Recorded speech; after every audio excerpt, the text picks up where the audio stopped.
Hi friends, welcome back to my channel Vihan blogs. ನಾನು ನಿಮ್ಮ ಶಿಲ್ಪಾ. ಹೇಗಿದ್ದೀರಾ ಎಲ್ಲರೂ? ಐ ಹೋಪ್ ಎಲ್ಲರೂ ಚೆನ್ನಾಗಿದ್ದೀರಾ ಅಂದ್ಕೊಂಡಿದ್ದೀನಿ. ನಾನು ತುಂಬ ಚೆನ್ನಾಗಿದ್ದೀನಿ. ಸ್ವಲ್ಪ ಕೋಲ್ಡ್ ಆಗಿಬಿಟ್ಟಿದೆ, ಸ್ವಲ್ಪ ಥ್ರೋಟ್ ಪೇನ್ ಇದೆ, ವಾಯ್ಸ್ ಚೇಂಜ್ ಬರ್ತಾ ಇದೆ ಅನಿಸುತ್ತೆ, ಡಿಸ್ಟರ್ಬೆನ್ಸ್ ಇದೆ. ಇವತ್ತು ನಾವು ರಸಮ್ ರೆಸಿಪಿ ಹೇಗೆ ಮಾಡೋದಂತ ನೋಡೋಣ. ಟೊಮೆಟೊ ರಸಮ್ಮು 4 ಹಣ್ಣಾಗಿರೋ ಚೆನ್ನಾಗಿ ಕೆಂಪಗಿರೋ ಟೊಮೆಟೊ ತೊಗೊಂಡಿದ್ದೀನಿ ನಾನು. ಅದನ್ನು 4 ಪೀಸ್ ಮಾಡಿಕೊಂಡು ಹಾಕ್ಕೊಂಡಿದ್ದೀನಿ ನೀರಲ್ಲಿ. 1 ಸ್ಪೂನ್ ಧನಿಯಾ, ಒಂದು ಚಿಕ್ಕ ನಿಂಬೆಹಣ್ಣಿನ ಗಾತ್ರದಷ್ಟು ಹುಣಸೆಹಣ್ಣು, ಸ್ವಲ್ಪ ಉಪ್ಪು ಹಾಕಿ ನಾವು ಬೇಯಕ್ಕೆ ಇಡಬೇಕು.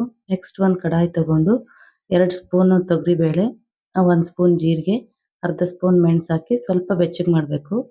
ಈಗ ಅದನ್ನು ಮಿಕ್ಸಿ ಜಾರ್ಗೆ ಹಾಕ್ಕೊಂಡು ಒಂದು 5-6 ಬೆಳ್ಳುಳ್ಳಿ ಹೆಸರು ಹಾಕ್ಕೊಂಡು ಸಿಪ್ಪೆ ತೆಗಿಬಾರ್ದಂಗೆ ಹಾಕ್ಕೋಬೇಕು. ಅದನ್ನು ಪೌಡ್ರ್ ಮಾಡಿ ಪಕ್ಕಕ್ಕೆ ಇಟ್ಕೋಬೇಕು.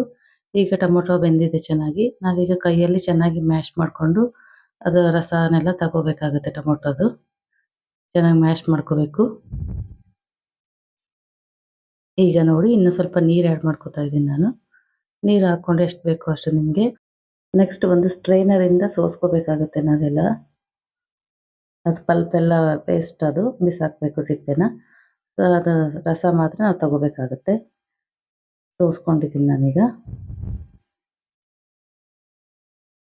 ಈ ಚಳಿಗಾಲದಲ್ಲಿ ಬಾಯಿ ಕೆಟ್ಟಾಗ, ನೆಗಡಿ, ಜ್ವರ ಬಂದಾಗ ಈ ರಸಮ್ ತುಂಬ ಟೇಸ್ಟಿಯಾಗಿರುತ್ತೆ. ಈಸಿನೂ ಕೂಡ ಮಾಡ್ಕೊಳ್ಳೋದಕ್ಕೆ.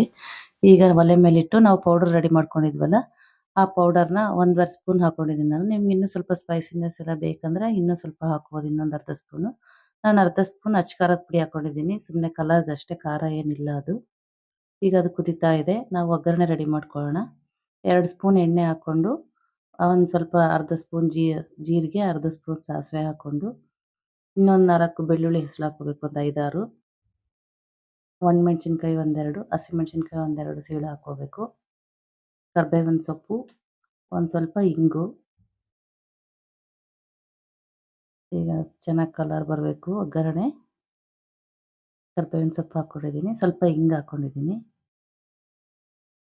ಈಗ ನಮ್ಮ ರಸಮ್ ಕುದೀತಾ ಇದೆ, ಅದಕ್ಕೆ ನಾವು ಈ ಒಗ್ಗರಣೆನ ಹಾಕಬೇಕಾಗತ್ತೆ. ಒಗ್ಗರಣೆ ಹಾಕಿದ್ಮೇಲೆ ಇನ್ನು 1 ನಿಮಿಷ ಸ್ವಲ್ಪ ಕುದಿಸ್ಬೇಕು. ಆ ಒಗ್ಗರಣೆ ಫ್ಲೇವರ್ ಎಲ್ಲ ಹಿಡ್ಕೋಬೇಕು.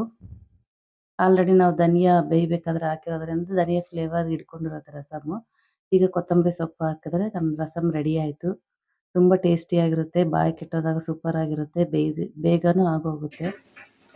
ಸ್ವಲ್ಪ ಬೆಲ್ಲ ಹಾಕಿದ್ದೀನಿ ನಾನೀಗ. ನೋಡಿ ರಸಮ್ ರೆಡಿ.